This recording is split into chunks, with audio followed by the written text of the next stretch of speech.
Thanks so much, you guys. Good morning, everybody. We start with a Fox News alert. Christie is now set to answer his critics.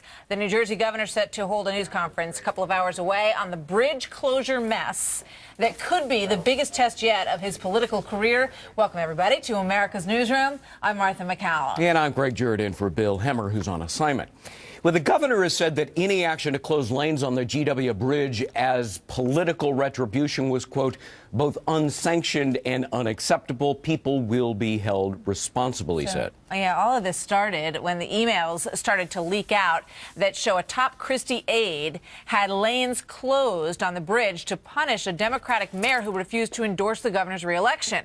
This email from his deputy chief of staff to the Port Authority employee who oversees the bridge says, quote, time for some traffic problems in Fort Lee. That's where the mayor was from. And that is not all. Senior correspondent Eric Shawn has the latest on this. So, Eric, what do we expect here? Yeah, Martha, we expect to hear a lot more from Governor Christie 2 hours from now when he will start to answer some of the growing questions about the bridge scandal that is now engulfing his administration. New revelations keep coming about some of the documents that suggest a Christie aide tried to engage in political payback during the re-election race. In September, 3 lanes at the George Washington Bridge in New Jersey were closed in Fort Lee, causing delays for emergency service vehicles and school buses, besides making a lot of people late for work. First responders were reportedly delayed and even getting help to a 91-year-old woman who later died. The tie-up supposedly intentionally caused in that political retribution effort because the Democratic mayor of Fort Lee did not endorse Christie's re-election bid for a second term. Well, emails and texts show Christie Deputy Chief of Staff Bridget Ann Kelly ordered the traffic problems. That's her on the right. And then gloating about that chaos. New York and New Jersey Port Authority official David Wildstein, who's a close high school friend of Christie and who he appointed to the government post, wrote to Kelly, quote, I feel badly about the kids, meaning the students stuck in those buses. They are the children of Buono voters, Kelly responds, referring to Christie's Democratic opponent at the time, State Senator Barbara Buono.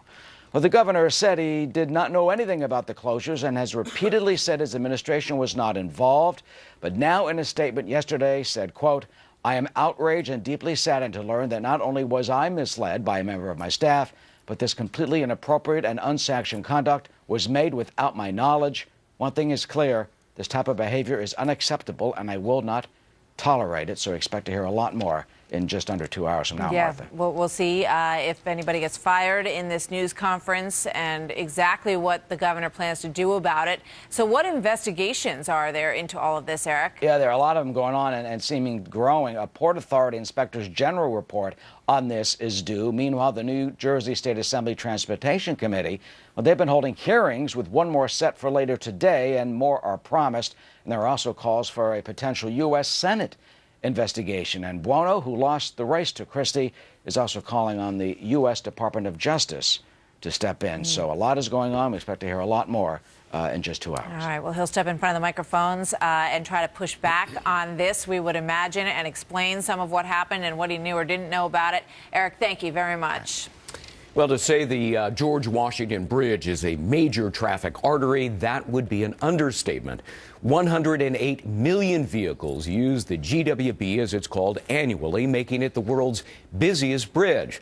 Approximately 300,000 vehicles per day cross that bridge. The 2-level GWB is the world's only 14-lane suspension bridge. You know it well. Go across it pretty much every day. Sometimes there's a lot of traffic on it in the Fort Lee area, and apparently on this day it may have been manipulated over the course of a couple of weeks. So the big question is what he will say.